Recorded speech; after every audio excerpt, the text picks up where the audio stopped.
a Estados Unidos.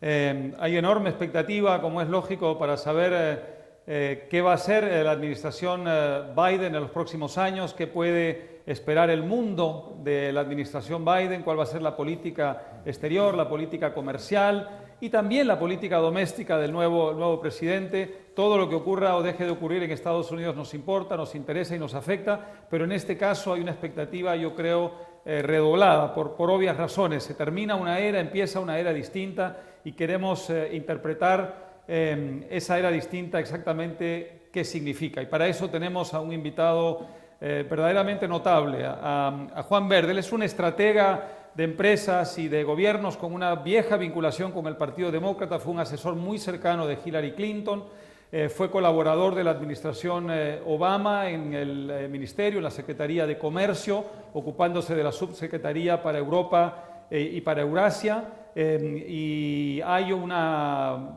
enorme expectativa, por supuesto, por saber desde el punto de vista de quienes lo conocen a él en la comunidad internacional, qué responsabilidad de Estado tendrá con el presidente Biden ahora que su etapa de asesor del candidato Biden ha concluido. Así que nada, quiero darle la bienvenida a Juan Verde desde Madrid. Encantado de tenerte con nosotros, Juan. Es un gusto como siempre.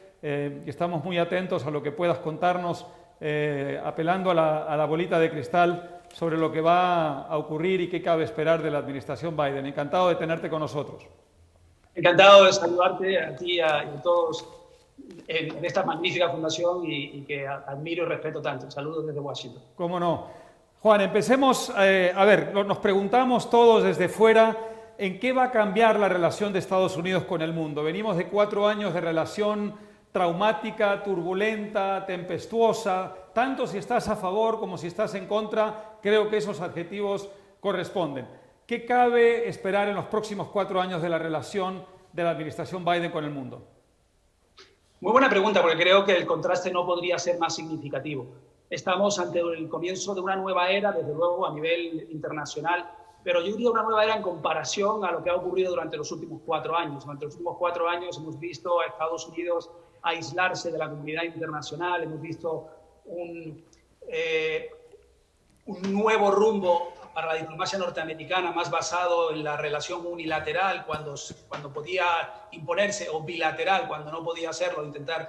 Pero ha habido un distanciamiento de esa visión multilateralista de la diplomacia. Yo creo que eso sería el primer gran cambio que puedo mencionar en los próximos 4 años. Vamos hacia una situación, un sistema mucho más basado en el multilateralismo, en la diplomacia, particularmente en diplomacia comercial, pero sobre todo creo que lo más importante a modo genérico diría que el presidente Biden, el presidente electo Biden hasta el 20 de enero, el presidente electo Biden entiende que los grandes retos a los que se enfrenta la comunidad internacional tienen un denominador común. ¿Cuáles son esos retos? Desde la proliferación nuclear, al terrorismo internacional, a la lucha contra el cambio climático, la evasión de impuestos o incluso las pandemias, tanto la actual como las futuras, o incluso la inmigración ilegal, ¿no? Todos estos temas tienen un denominador común y es que requieren de una mayor colaboración, en algunos casos de una mayor integración. Y no de menos. Y diría que ese sería el gran primer cambio que puedo mencionar. Más hacia un sistema multilateral de diplomacia, de restablecer las relaciones bilaterales a nivel regional. Creo que en Latinoamérica en particular lo que hemos visto durante los últimos 4 años ha sido francamente un enfriamiento y un distanciamiento con Latinoamérica, más allá de una retórica que ha existido hacia Venezuela y hacia Cuba. Pero me pregunto, ¿es Venezuela hoy más democrática que hace 4 años o incluso está más cerca de acabar con la dictadura en Venezuela? La respuesta creo que es no. Y en ese sentido te diría que lo que sí entendemos es que tiene que haber un fortalecimiento de la relación transatlántica con Europa y vis a vis con Latinoamérica.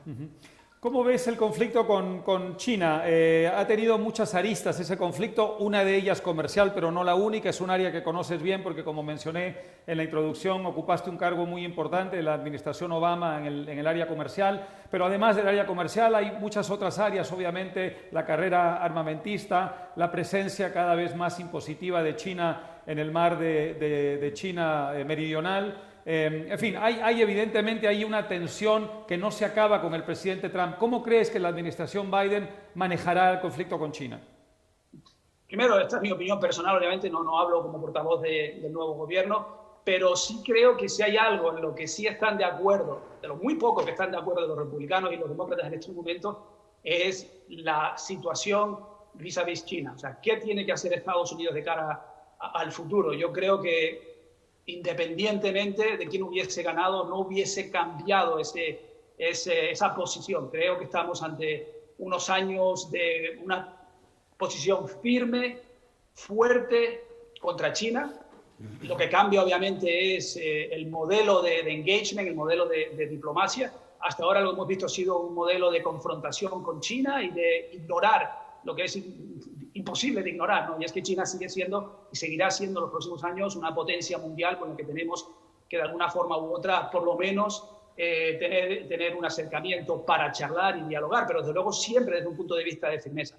Hoy por hoy no hay apetito político ninguno para ningún tipo de señal de debilidad ante China. En eso estamos absolutamente de acuerdo los republicanos y los demócratas. Eso, mucho me temo, nos va a llevar a una situación a nivel global de polarización de dos grandes potencias, y eso se va a reflejar en todo. Se va a reflejar en la tecnología, en 5G, se va a reflejar en la guerra comercial, se va a reflejar obviamente en la política geoestratégica, no solamente en Asia, sino incluso también en otras regiones como Latinoamérica, desde un punto de vista comercial. Por consiguiente, creo que sí podemos esperar no quiero llamarlo confrontación, pero sí una posición de firmeza en contra de China. Ha demostrado no ser un jugador dentro del panorama internacional que quiera jugar con las mismas reglas que todos jugamos, y donde no reconoce la reciprocidad bajo las cuales se definen todas las reglas del juego, ¿no? Y por consiguiente creo que de ahora en adelante, de cara a China, esto va a ser muy diferente. Y eso va a tener una repercusión también en la región que nos importa a nosotros, ¿no? En Latinoamérica, claro, en España. Te iba a preguntar sobre eso. En Florida se jugó casi un partido aparte durante la campaña. Evidentemente Cuba y Venezuela fueron un factor importante. Daría la impresión, por lo que he podido ver del resultado, digamos en términos más minuciosos, que Trump tuvo un cierto éxito en la comunidad cubana y también en la comunidad venezolana en convencer a los votantes de que Biden representaba un peligro, digamos, para la política de confrontación con Venezuela y con Cuba, y eso quizá contribuyó a la victoria de Trump en ese estado tan importante que es la Florida. La pregunta que te hago, que también se hacen muchos cubanos y muchos venezolanos, tanto fuera como dentro de sus respectivos países, es ¿en qué crees que va a variar significativamente la política hacia esos países y más ampliamente hacia la región con una administración Biden? Muy buena pregunta, porque creo que efectivamente el Partido Republicano y Trump en particular sabía perfectamente bien que se jugaba todo en la Florida. Si no ganaban Florida no podían ganar las elecciones, y apostaron por ese estado como el estado más estratégico, ¿no? Con una campaña de desinformación o fake news, como lo queramos llamar, pero lo cierto es que llamar a Biden comunista, marxista, una persona que estuvo casi 40 años en el Senado, que se caracterizó siempre por ser un candidato moderado, que era capaz de forjar alianzas y tender puentes con los republicanos, es inverosímil, ¿no? De pensar que esta persona es comunista, ¿no? Sí es cierto, obviamente, en ese modelo de diplomacia y de ese nuevo modelo de orden internacional que mencionaba anteriormente, donde sí creemos en el diálogo. Venezuela es una dictadura, Venezuela tiene que cambiar, no podemos en absoluto permitir esa violación continua de los derechos democráticos, los derechos civiles, los derechos humanos en el país, y lo mismo puedo decir de Cuba. Pero lo que no tiene sentido es lo que habíamos hecho durante 4 años. Nada, absolutamente nada. Se impusieron una serie de medidas mínimas financieras en contra de un grupo reducido de representantes del gobierno, pero más allá de eso, nada, ¿no? Y por otro lado, aquellos que conocemos la idiosincrasia política de Estados Unidos, ¿a quién se le ocurre pensar que alguien como Trump, cuyo lema principal era America First, donde su base política es y seguía siendo la América profunda, donde no sabe dónde está Venezuela? ¿A quién se le ocurre pensar que un político que está sacando las tropas del resto del mundo va a mandar tropas a Venezuela? Eso fue una retórica absoluta para ganar el voto particularmente cubano y el voto venezolano.